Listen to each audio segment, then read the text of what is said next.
Ibintu byatuma ubaho byuzuye ni isomo twarebeye hamwe, ni n'isomo rikomeye abantu bakwiye gukurikirana mu buryo bwimbitse. Kimwe mu bintu bituma tutabaho byuzuye twabonye ko ari ubwonko bwacu.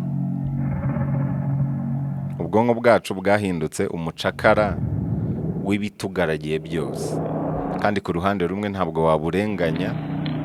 Kugira ngo umuntu abashe kubaho bisaba yuko ubwonko buhinduka umucakara w'ibitugaragiye, mu rwego rwo kugira ngo abantu bashobore gusunika iminsi, ni ukubaho abantu bajijisha.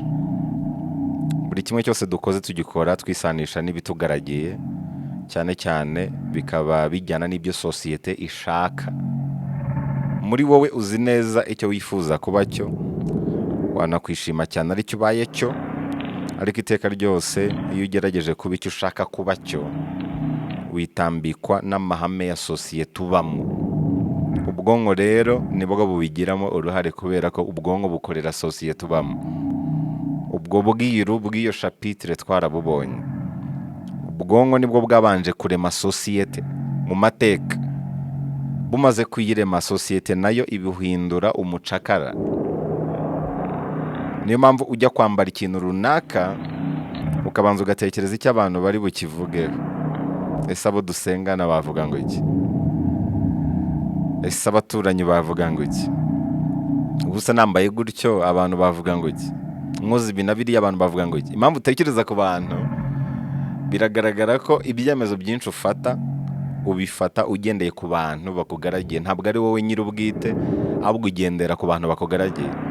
Ibintu nk'ibyo rero bigaragaza uburyo ubwonko bwacu bwahindutse umucakara wa sosiyete, bukaba ari nabwo butuma tutabaho byuzuye ku kigereranyo kinini cyane. Kimwe mu bintu abantu bicuza mbere yo gupfa ni ukwemerera sosiyete kubabuza gukora ibyo umutimanama wabo wabahatiraga gukora. Kwemerera urusaku rwa sosiyete kuganza ijwi ry'umutimanama wabo.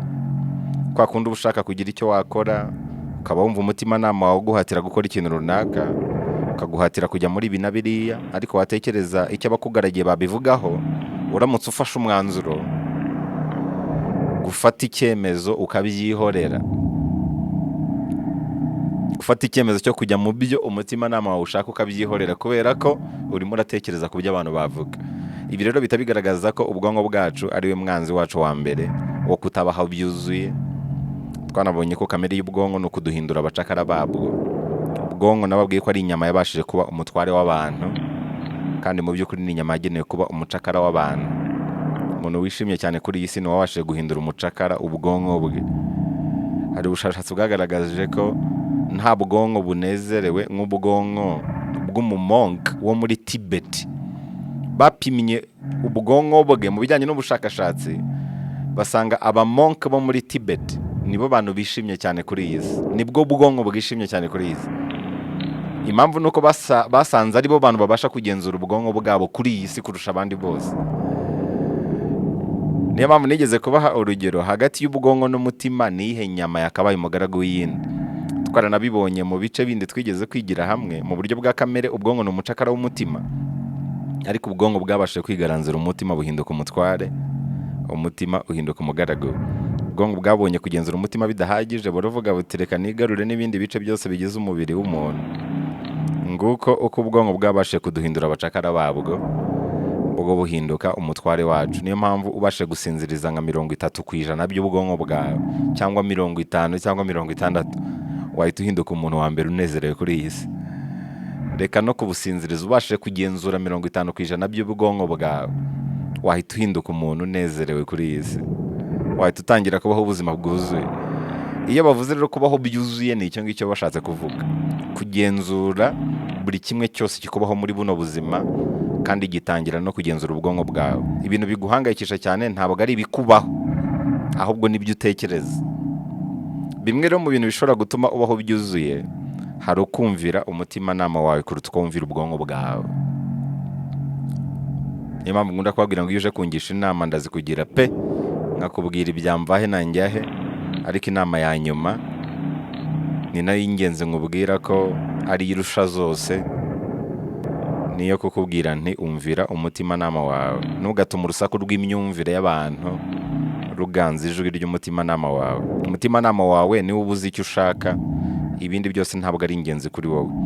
Niba ushaka kubaho byuzuye rero itoze kumvira umutimanama wawe kuruta ibindi bintu ibyo ari byo byose. Iyo ufashe umwanzuro wumviye umutimanama, ibyaba byose ntabwo ushobora kwicuza, ariko iyo wumviye ubwonko akenshi birangira wicuza, kandi ubwonko bukagufasha kwicuza kurushaho. Nuhitamo kujya wumvira gusa ijwi ry'umutimanama wawe mu minsi ya mbere bishobora kukugora, ariko nka nyuma y'ibyumweru 3 uzatangira kubona impinduka zikomeye mu buzima bwawe. Ikindi kintu cya kabiri twabonye cyagufasha kubaho byuzuye, jya wumvira ururimi rw'umubiri wawe kuruta uko wumvira ubwonko bwawe. Umubiri wacu uravuga kurusha no k'umunwa uvuga. Umubiri wacu urumva kurusha amatwi. Umubiri wacu uribuka no kurusha ubwonko. Itoze rero kwiga ururimi rw'umubiri. N'ikimenyimenyi iyo urwaye, indwara ijya kukuzahaza imbere, umubiri warayigaragaje kera cyane. Abantu bazi gusa mu rurimi rw'umubiri ashobora kukureba mu maso gusa, akamenya ko imbere muri wowe hari ibitari kugenda neza, akareba inzara zawe, akamenya ikibazo ufite imbere muri wowe, akareba uruhu rwawe uburyo ruri guhinduka, akamenya ibibazo biri imbere muri wowe. Nawe rero igakumva no kwita ku rurimi rw'umubiri kuruta uko wumvira ubwonko bwawe.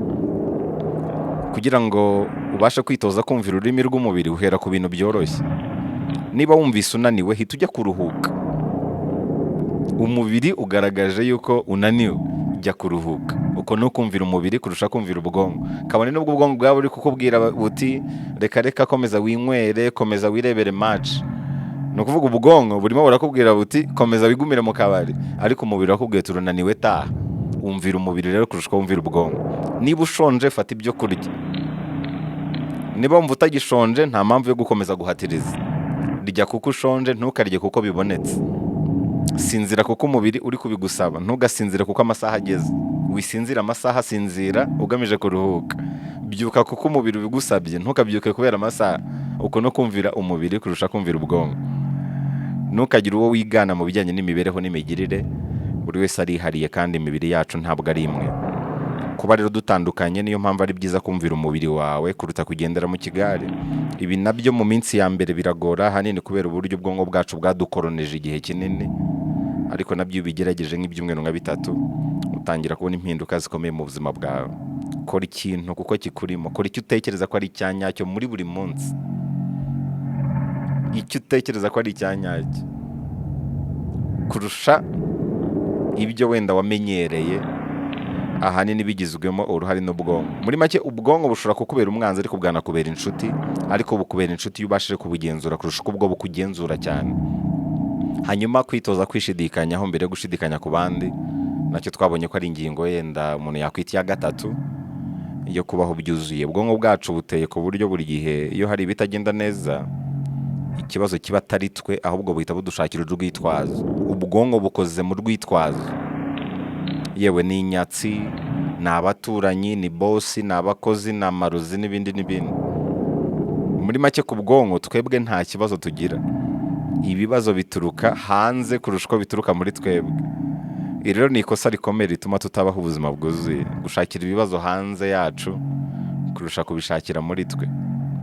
Uyu nawo ni umwitozo usaba igihe, ariko iyo umaze kumenyera, ubuzima bwawe butangira kuzamo impinduka zikomeye kandi nziza.